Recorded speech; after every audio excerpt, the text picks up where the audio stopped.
Welcome to my YouTube channel on accounting lectures online. On this video, pag-uusapan natin ang share dividend at ang liquidating dividend. So kung hindi mo pa napapanood ang ating video lecture about overview of a dividend together with the cash dividend at ang property dividend, yung link ilalagay ko dito sa description ng video lecture na ito. So nag-uumpisa ang investment when a person or a company called the investor invests money to another corporation called the investee.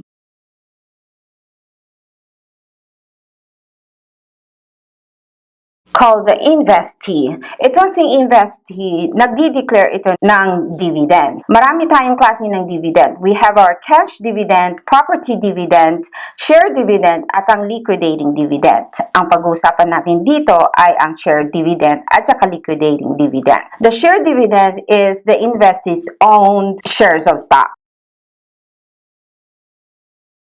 So kapag nag-declare si investee ng kanyang sariling shares of stock kay investor, ang tawag mo dyan sa dividend na yan ay share dividend. On the part of the investor, itong share dividend na ito ay hindi income. So yan ang tatandaan mo. Kapag nag-declare si investee ng sarili niyang shares, on the part of the investor, hindi yan dividend income ni investor. Let me give you another scenario here. Si investee, pwede siyang mag-invest in another corporations. Let's say investee is corporation A. Alright? Si investee, pwede siyang mag-invest in another corporation. This is another scenario. Si Corporation A, nag-invest siya ng money niya kay Corporation B. So, si Corporation B ay investee, si Corporation A ay naging investor ngayon ni Corporation B. Kung si Corporation A, dineclare niya ang kanyang shares of stock na binili niya kay Corporation B, yan ay property dividend.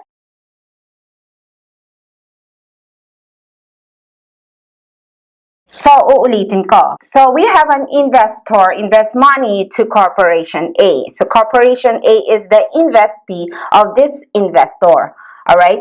Kapag nag-declare si Corporation A na kanyang sariling shares of stock kay investor, that is considered as a share dividend.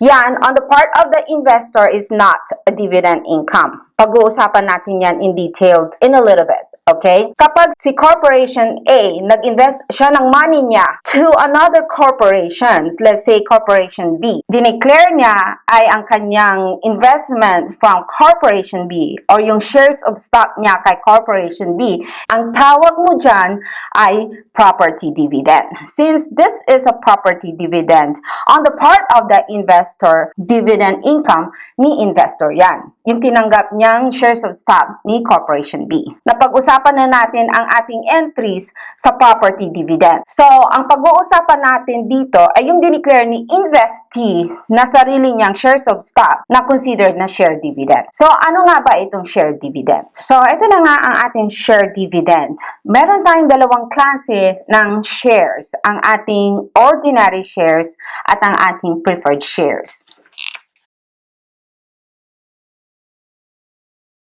So, itong share dividend na ito, dalawang klase ito. Same kind of share dividend or a different kind of share dividend.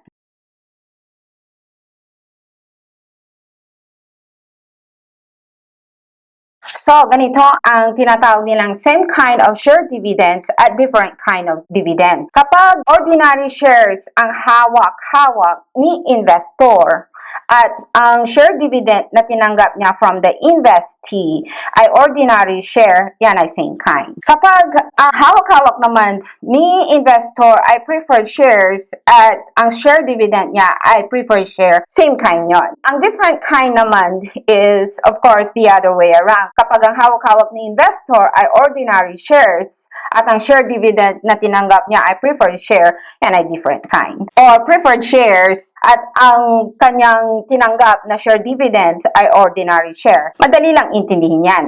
So, paano nga ba natin ito nire-record kapag investee nag-declare ng same kind of share dividend or a different kind of dividend sa hawak-hawak ni investor. Ganito yan. Alright, so ito ang practice questions natin. So, let's say for example, an investor has 50,000 shares na hawak-hawak niya. Nung binili niya itong 50,000 shares from the investee, binili niya ito ng 55 pesos per share. So, ang ibig sabihin, ang cost ng kanyang investment ay 2,750,000.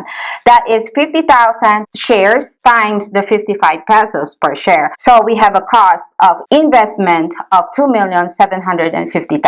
Here comes the investee, nag-declare siya ng share dividend niya, yung kanyang sariling dividend. Let's say for example, tumanggap si investor ng 5,000 shares na ordinary share ni investee.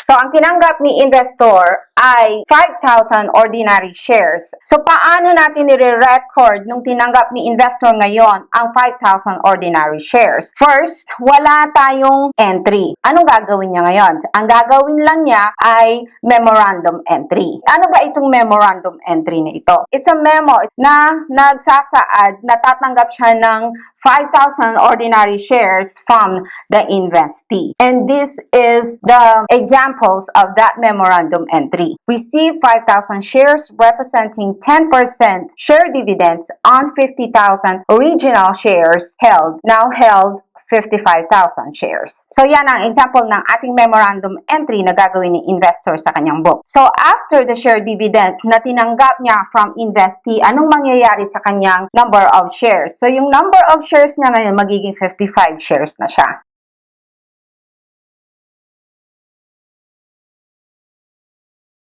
The number of the ordinary shares is now 55,000 shares. Yung cost of the investment ay still the same, 2,750,000. So, ang magiging effect niya ngayon sa cost per share, i-divide natin ang 2,750,000 sa 55,000 shares. Ngayon, ang magiging cost per share niya ngayon ay 50 pesos per share. Alright? So, therefore, ano ba ang magiging effect ng ating share dividend na tinanggap natin kay investee? So, ganito ang magiging effect ng ating share dividend na tinanggap ni investor from the investee sa number of shares. Dahil tumanggap siya ng 5,000 shares, syempre tumaas ang kanyang ordinary shares. Sa cost per share naman, ang effect niya ay bababa. Dahil nga dumami ang kanyang number of shares at wala namang effect sa kanyang cost ng kanyang investment, 2,750,000 pa rin yon. Kung i-divide mo ang 2,750,000 na cost ng investment sa 55,000 share, bumaba ngayon ang per share mo.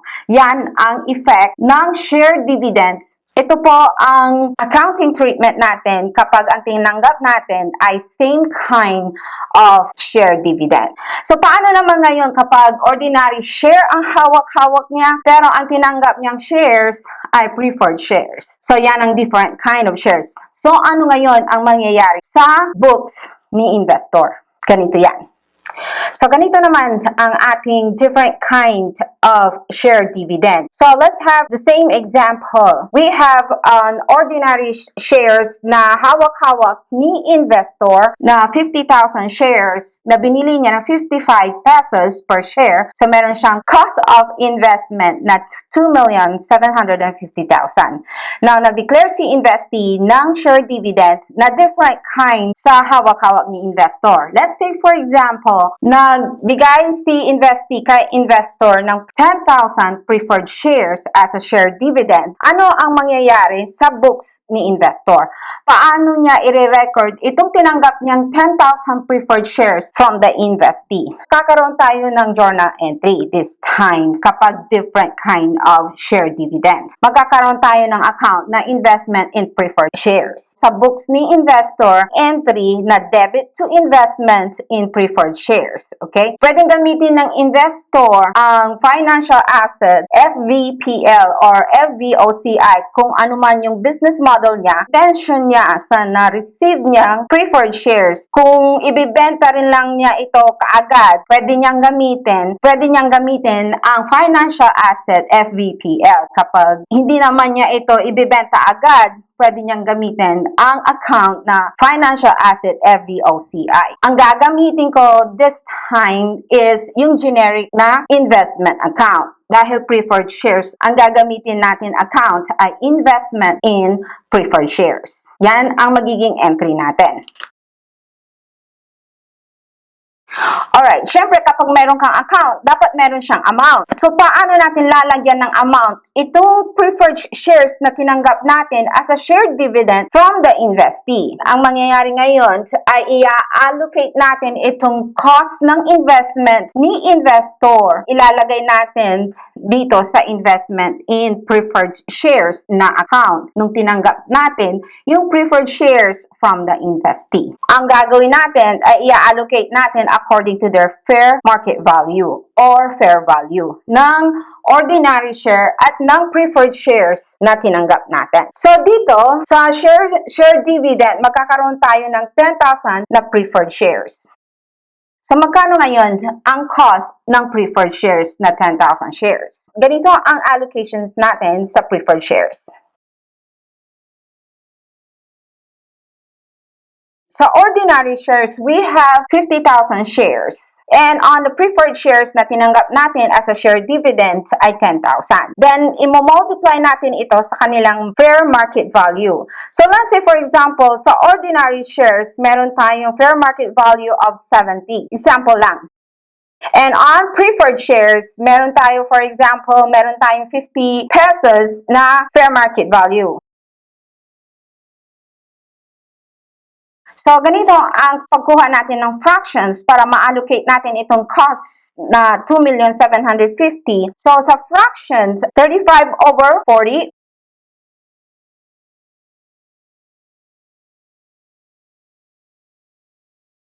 Alright, so ganito natin i-allocate ang amount ng investment in preferred shares natin.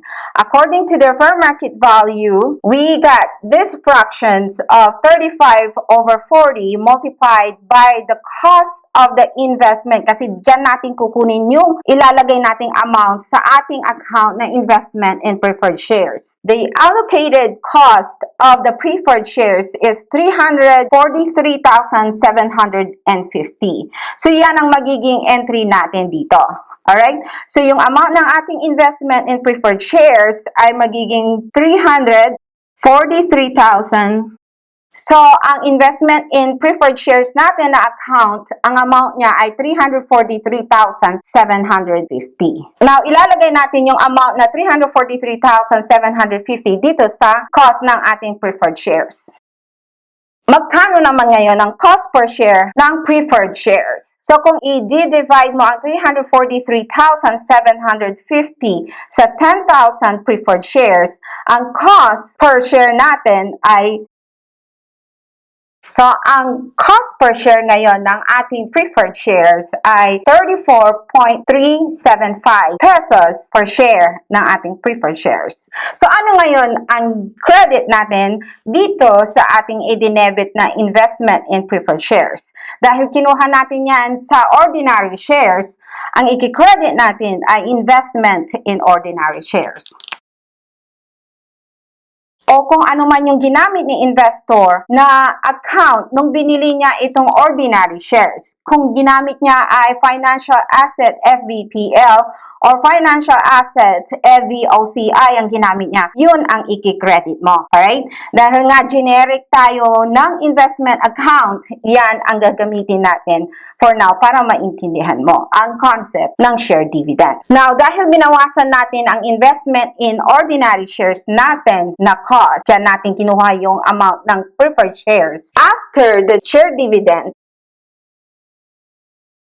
So, the original shares held na 50 shares, hindi nagbago. Ngayon, dahil binawasan natin ang cost of investment na 343,700 inilagay natin sa ating investment in preferred shares, ang amount naman na ngayon doon sa investment mo ng ordinary shares ay 2,406,250. Right? So, yan na ang natitirang amount sa investment in ordinary shares niya. Alright? Hindi na siya 2,750,000. So, dahil ito na ang amount niya at number of shares is still 50,000 shares, kung i-divide mo, makukuha mo yung cost per share. So, ang cost per share natin ngayon na bago is 48.125 pesos per share. Sa original shares na hawak-hawak ni investor, after the share dividends na tinanggap niya na preferred shares, yung number of shares hindi nagbago. Ang nagbago yung cost of investment. Bakit? Kasi ina-allocate natin na amount nilagay natin sa nakuha nating preferred shares from the investee. So, naging 2,406,250 na siya. I-divide mo yan sa 50,000, makukuha mo yung cost per share. And now, our new cost per share is 48 pesos and 0.125. Now, ang effect naman ngayon sa ating investment after this share dividend is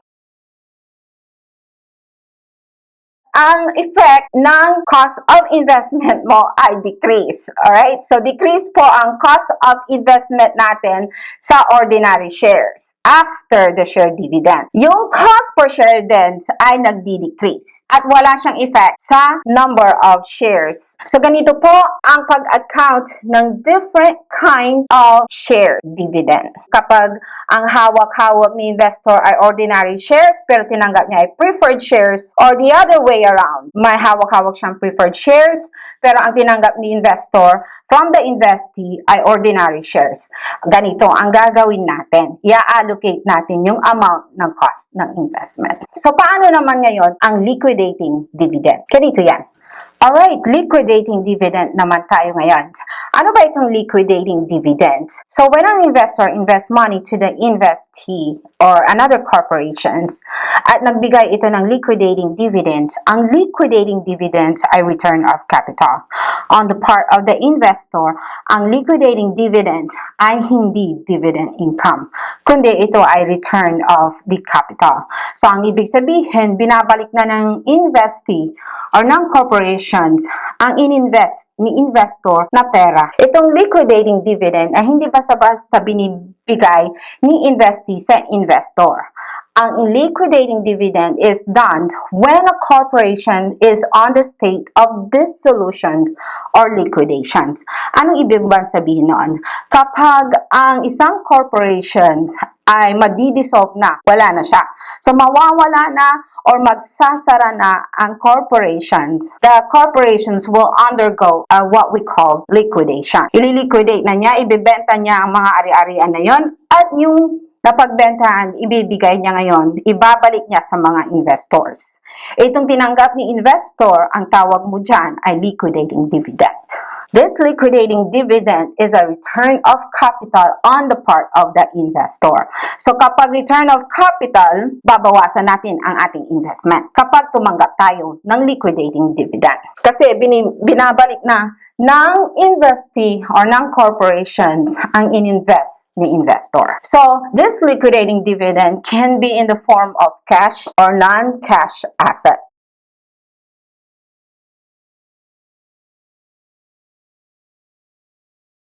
Ito ang pinaka-importante kapag nagsosolve ka ng problem with regards to liquidating dividend. Dapat nakasaad sa problem mo na yung amount na tinanggap ni investor, whether this is a cash or a non-cash asset, kailangan nakasaad doon na ito ay liquidating dividend. Otherwise, kapag hindi sinabing liquidating dividend yung amount na yon at tumanggap siya ng cash, then we treat that as a cash dividend. Kapag cash dividend siya, dividend income on the part of the investor. Alright? Kapag tumanggap naman siya ng non-cash asset at walang sinabi sa problem mo na yun ay liquidating dividend, then we consider that as a property dividend.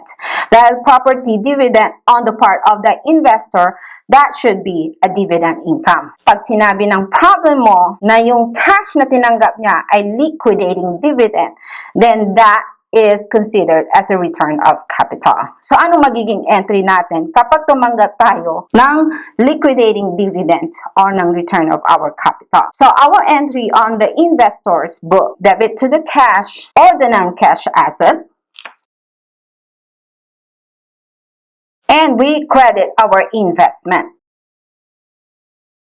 Alright, ginamit lang natin itong investment in shares na generic account ng investment o whatever investment account na ginamit na niya nung in-acquire niya yung investment na yan. Yun ang i-credit natin. Sa ngayon, ang gagamitin natin ay investment in shares kasi yan ang generic name natin for investment account. We debit our cash kung magkano man yung cash na natanggap ni investor or magkano yung fair market value ng non-cash asset, yun ang i-debit natin. And then, we will credit our investment. So, ang ibig sabihin, babawasan na natin itong investment account natin. Alright? Kasi liquidating dividend, it's a return of our capital. So, sa liquidations, this is a process. So, si investee, pwedeng ibigay niya minsanan or pwede niyang partially ibigay sa investor ang mga ininvest niyang pera. So, sa final liquidations, ang ibig sabihin niya na yung final liquidating dividend ni investor.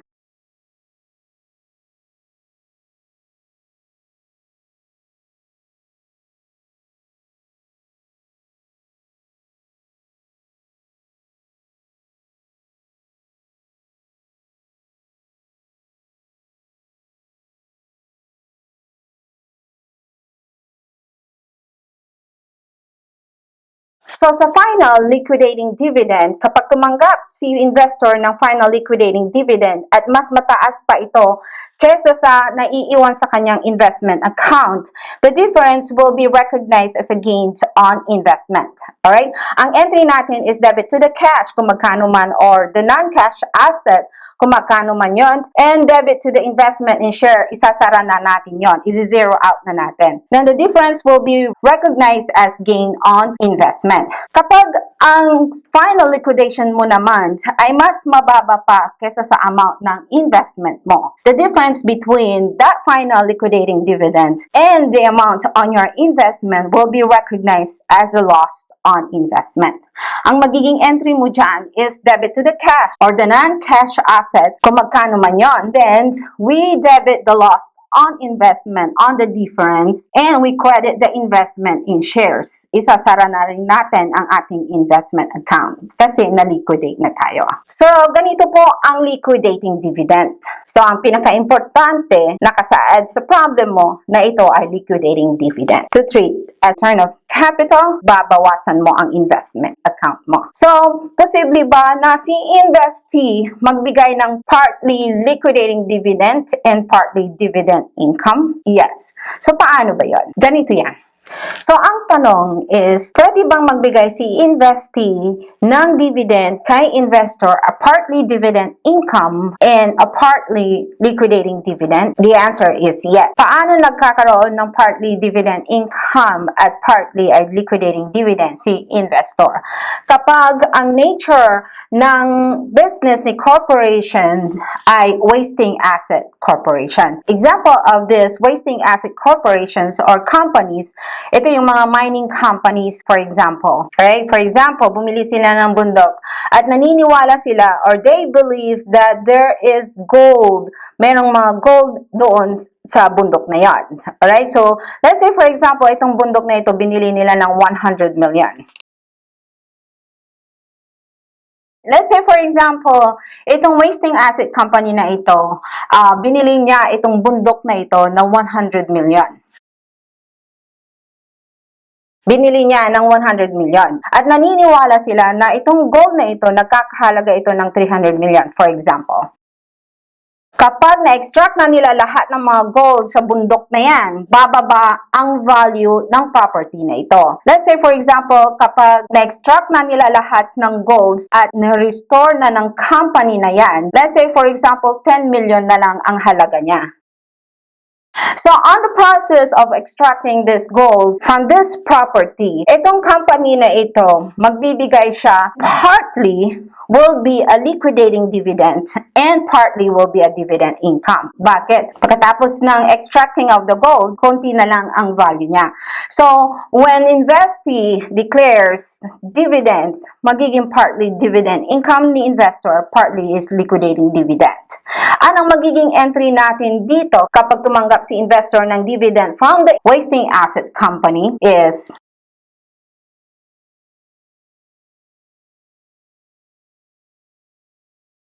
kailangan nakasaad sa problem mo kung ano ang amount ng dividend income at kung ano ang amount ng liquidating dividends.